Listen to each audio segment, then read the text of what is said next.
Hi guys, my name is Megan Scherer. I am a yoga and meditation teacher, and today I am going to teach you my top 5 flexibility tips for beginners. One of the things people always say to me when it comes to yoga is that they're not flexible enough to do yoga, and I always say that you get flexible by doing yoga.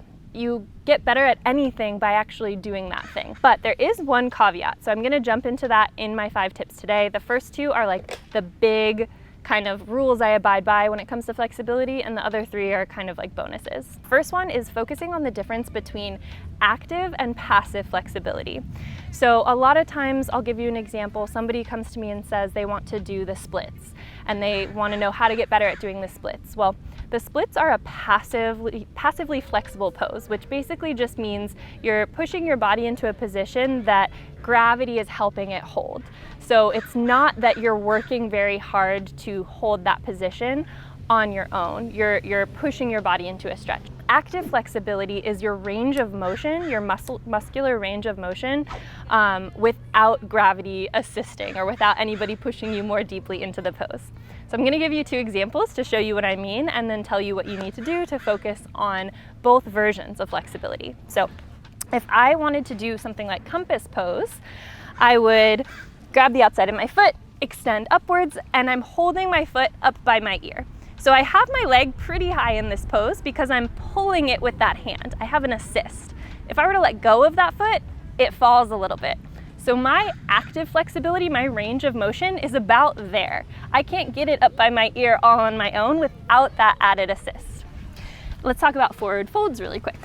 Forward fold is a passive pose where, again, I have the assistance of the ground and of gravity to help me fold forward. I can fold pretty far right here. But that same compression is a little bit harder if I want to pull it the other way and actively draw my leg towards my upper body. I can't fold that same way. So why is this important? When we work on our active flexibility and our active range of motion, we deepen our passive range of motion as well. So the more that you work your muscular engagement in a particular shape in your body, the deeper you'll be able to go into the passive version of the pose. So for using splits as an example, if we are doing, let's say, standing splits and trying to pulse our back leg higher over a period of time and really staying active in that back leg, then when we move into a passive version of splits on the ground, you'll be able to get a little bit deeper. So that's tip number 1, is make sure you're not neglecting active flexibility. Tip number 2 for flexibility is your breath. This is the ultimate key. Besides your active drills, you want to focus on your breath, because your breath is what helps send the signal to your nervous system that it's okay to calm down, which tells your muscles, your tendons, and your ligaments that it's okay to lengthen. When we're in a stressed out fight or flight state, our muscles are contracted, and when they're contracted, they're shorter. When we're relaxed, our muscles are able to lengthen, and that's what we want to improve our flexibility. So I recommend diaphragmatic breathing. Diaphragmatic breathing is basically, the easiest way to think about it is thinking about your rib cage expanding in all 4 directions when you breathe. So most people, when they breathe in, your belly and your chest go forward and then they drop back in. Diaphragmatic breathing, you can bring your fingertips to your lower ribs and think about sending your fingers out and wide like this. So my rib cage is expanding in all directions, and then when I exhale, it all contracts back in. Those deep breaths, those deep belly diaphragmatic breaths, are what send that signal to our nervous system that it's okay to relax. So you want to think about taking that type of breath anytime you're working your flexibility. So let's say you're holding pigeon pose in yoga class and you're like, oh my gosh, my hips feel so tight, I want to get out of this. You're probably not breathing very deeply if you're freaking out like that. So my recommendation is, 1, scale it back to a place where you feel like you can breathe. If you can't breathe in a pose, then you've gone too far. And find that sweet spot where you're challenging yourself and you can still breathe deeply, and take your time with it. I always recommend 5 to 10 deep breaths minimum. If you're really trying to work your flexibility, up it to maybe 20 breaths holding a pose before you move on, which can feel like a really long time if it's a pose that's difficult for you. So build your way up to it.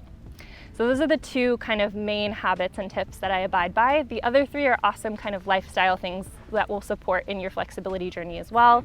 The first is hydration.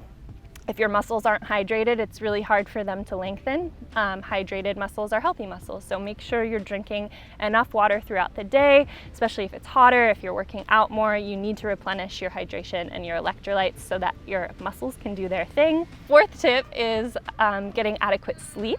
So same thing kind of with the hydration piece. If you're not sleeping enough, your muscles are more likely to be dehydrated. And again, they're more likely to be in that contracted state because you have more cortisol and stress hormones flowing throughout your body. So get enough sleep and I promise you your flexibility goals will be reached more quickly. And my fifth and final tip is just consistency. Like I said in the beginning, you don't get better at anything that you don't practice. So if you want to reach these goals, you have to actually do the things every day. If you want to touch your toes, you've got to be able to follow your routine of doing your twists and your hamstring opening and really breathing through that. If you want to be able to move into any specific pose, you have to actually do it and do all of the supporting drills and exercises. So be patient with yourself. A lot of this stuff takes time. I've been doing yoga 15 plus years, and I know that when I first started, there were a lot of things I couldn't do for a while, and I just stuck with it, and it feels even better over time the more consistent that you are. So I hope that helped. If you want to learn more, make sure you tune in to all future videos about yoga and flexibility. If you guys enjoyed that video, make sure you hit the like button, and if you know any friends who would benefit from learning these same tips, share this video with them.